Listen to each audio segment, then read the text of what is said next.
ये जो ऑक्शन हुआ है ना, ये एकदम बॉलर डोमिनेटेड ऑक्शन हुआ है। स्टार्क कमिंस ने रिकॉर्ड बनाया आईपीएल की मोस्ट एक्सपेंसिव साइनिंग का। स्टार्क ने रिकॉर्ड लिटरली 1 घंटे में तोड़ दिया। दोनों मिला के गए 45 करोड़ पे।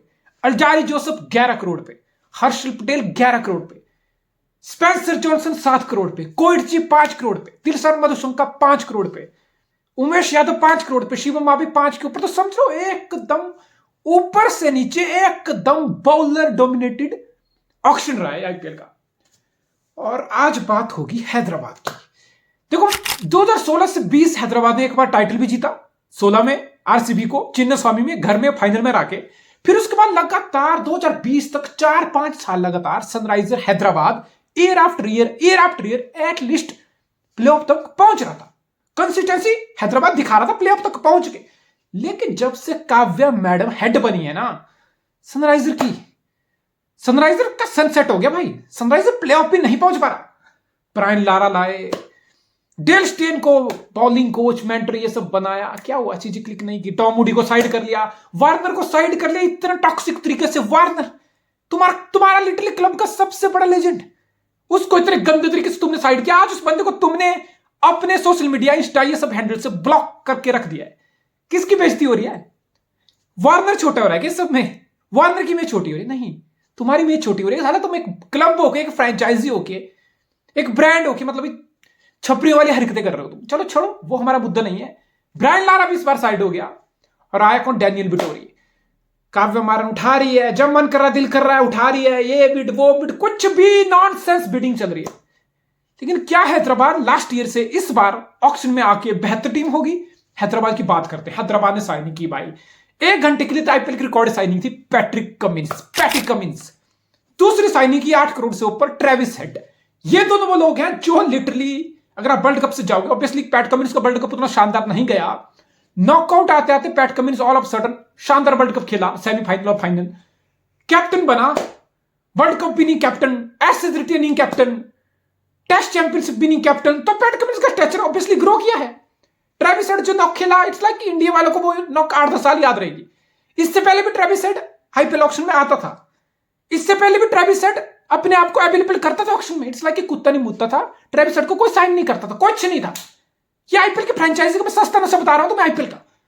उनके लिए घेर जो था ट्रेविस हेड आज से पहले कोई ऐसे मामूली सा झांडू सा बैट्समैन था नहीं भाई, ये नहीं लेना हमने, बिकॉज उसने इंडिया के अगेंस्ट फाइनल में पारी खेली। अब इनको लग रहा है ट्रेविस हेड एक बड़ा प्लेयर है, तो ठीक है ट्रेविस हेड ले लिया, पैट कमिंस ले लिया। यानी कि तुम एक world cup winning mentality being Sunriser Hyderabad, आपको लग रहा है कि यार ये दोनों वो सितारे हैं, mighty Aussie attitude, Aussie spirit, एक वर्ल्ड कप विनिंग कॉम्बिनेशन, एक लीडरशिप वाला पैट कमिंस वाला रोल में भी हो सके, तुम्हें जरूरत पड़ जाए तो समझ रहे हो। तुमने सोचा कि नहीं यार, एक मॉन्स्टर मेंटेलिटी, एक वर्ल्ड कप, एक बड़े मैच वाली मेंटेलिटी इंजेक्ट की जाए स्क्वाड में। कमिंस उठा लो, हेड उठा लो। और फिर हसरंगा जो कि आरसीबी ने 10.5 करोड़ में खरीदा था, जो कि बहुत एवरेज किया 2 सीजन, अब वही हसरंगा इस बार ऑक्शन में बेस्ट प्राइस 1.5 करोड़ पे किसी ने बिड नहीं किया। किसने किया? सिर्फ सनराइजर हैदराबाद ने बिड किया। और लोग बोल रहे हैं भाई हसरंगा तो स्टेलर डील है, हसरंगा तो बार्गेन है, हसरंगा तो बिल्कुल इतने सस्ते में नहीं पड़ गया।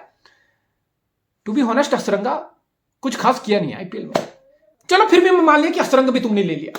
भाई तुम्हारे पास एक गलती हैदराबाद बार बार कर रहा है। Hyderabad foreign player quality buy पे बाय कर रहा है। इंडियन क्वालिटी का क्या है उस पर बात करूंगा। तुम्हारे पास माकरम है जिसको तुमने कैप्टन भी बनाया है। तुम्हारे पास क्लासन जैसा कि प्रॉब्ली पिछले 2 साल का व्हाइट बॉल का बेस्ट फिनिशर है। अब तुम हेड को लेके आए, तुम्हारे पास मार्क वैनसन जैसा टैलेंट ऑलरेडी है। पैट कमिंस को तुम लेके आए, हसरंगा को लेके आए, तो भाई ग्लेन फिलिप्स तुम्हारे पास ऑलरेडी है डाउन द ऑर्डर। तो तुम्हारे पास लिटरली 7 फॉरेन प्लेयर ऐसे हो गए, लिटरली तुम किसको बेंच करोगे? 7 फॉरेन प्लेयर तुम किसको बेंच करोगे? खेलेंगे तो 4 ही खेलेंगे। ऐसा नहीं है कि काव्य मारन ऑक्शन में खरीद रही है तो आईपीएल छूट दे देगी कि भाई तू 5 खिला ले, तू 5 खिला ले। नहीं, ऐसा नहीं होगा।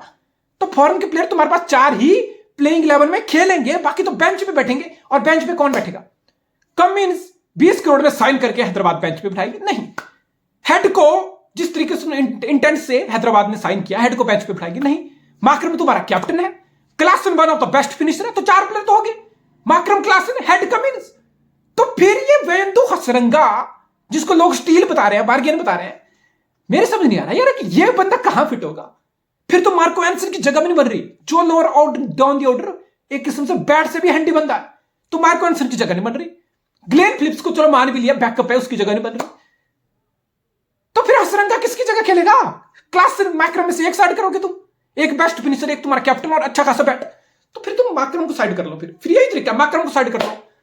तो ये जो हैदराबाद कर रहा है ना कि वर्ल्ड क्लास प्लेयर के पीछे भाग रहा है, और कौन से प्लेयर? फॉरेन वाले प्लेयर, जो तुम्हें पता है at the end of the day तुम कितनी भी क्वालिटी रख लो, तुम सिर्फ 4 ही खिलाओगे, इसका मतलब तुम्हें इंडियन प्लेयर का कोर सॉलिड रखना पड़ेगा। 11 में से 7 इंडियन प्लेयर हर टीम में खेलते हैं भाई, और आईपीएल वही डोमिनेट किया है। आईपीएल का इतिहास के पन्ने पलट के देख लो, आईपीएल वही टीम डोमिनेट की है जिसके पास सॉलिड इंडियन कोर था, चाहे वो एमआई हो 5 टाइम चैंपियन, चाहे वो सीएसके हो 5 टाइम चैंपियन। एमआई और सीएसके के बीच 10 टाइटल है मिला के, और ये वो दोनों टीम है जिसमें इंडिया का टैलेंट स्काउट कर करके शानदार टैलेंट ओवर द ईयर रहा है।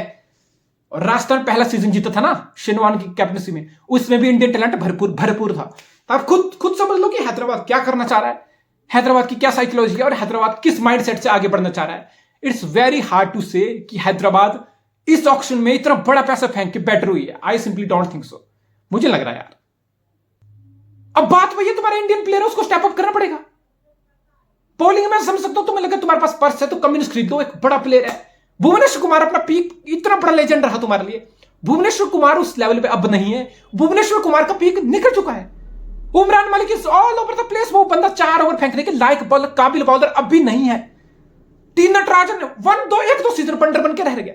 टी नटराजन आज कहां है? क्या किया उसने पिछले सीजन? कुछ नहीं, कोई और करनी कुछ भी नहीं। तो फिर आपको लग रहा है कि नहीं पैट कमिंस आएगा तो भुवनेश्वर, टी नटराजन, उमरान मलिक, पता नहीं क्या हो जाएगा, क्या ब्लेंड बन जाएगा। ठीक है पैट कमिंस तुमने साइन किया, लेकिन भुवनेश्वर प्राइम निकल चुका है, टी नटराजन लेवल पे नहीं है, उमरान मलिक अब भी उस लेवल पे आसपास भी नहीं। और बैटिंग में बात कर लो, राहुल त्रिपाठी, मयंक अग्रवाल, अभिषेक शर्मा, अब्दुल समाद डाउन ऑर्डर फिनिशर बना हुआ है।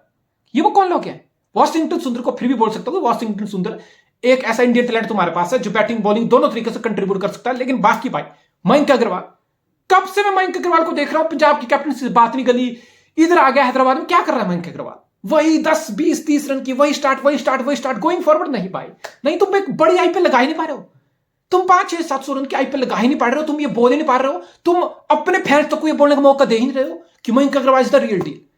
मयंक अग्रवाल कोई नया प्लेयर नहीं है। मयंक अग्रवाल को मैं आरसीबी डेज से लिटरली 10 साल से 2013 सीजन से आईपीएल में देख रहा हूं। Promise 15-20 run, stylish, elegance, timing. उसके बाद क्या? उसके बाद Mayank Agarwal out, dressing room में वापस। सेम विद राहुल त्रिपाठी, ये बंदा पिछले 1 साल में इंडिया के लिए डेब्यू भी कर गया, लेकिन इंडियन टीम ने, सिलेक्टर ने कभी इस बंदे को सीरियसली नहीं लिया और लेना भी नहीं चाहिए। क्या करता है? 15-20 रन से ऊपर तुमने राहुल त्रिपाठी की औकात देखी तुमने? राहुल त्रिपाठी हैदराबाद के लिए मैच फंसा हुआ है, राहुल त्रिपाठी मैच निकाल रहा हो, 60-70 रन मार रहा हो, Rahul Tripathi match winning inning खेल रहा हो, Rahul Tripathi match changing inning खेल रहा हो। नहीं भाई को तो 2-3 चौके मारने आउट हो जाना है भाई। अच्छी गेंद पे चौके मार लेता है, और जो खराब गेंद होती है ना भाई, इस बॉल पे आउट हो जाता है, विकेट फेंक देता है, खराब बॉल पे विकेट फेंक देता है राहुल त्रिपाठी।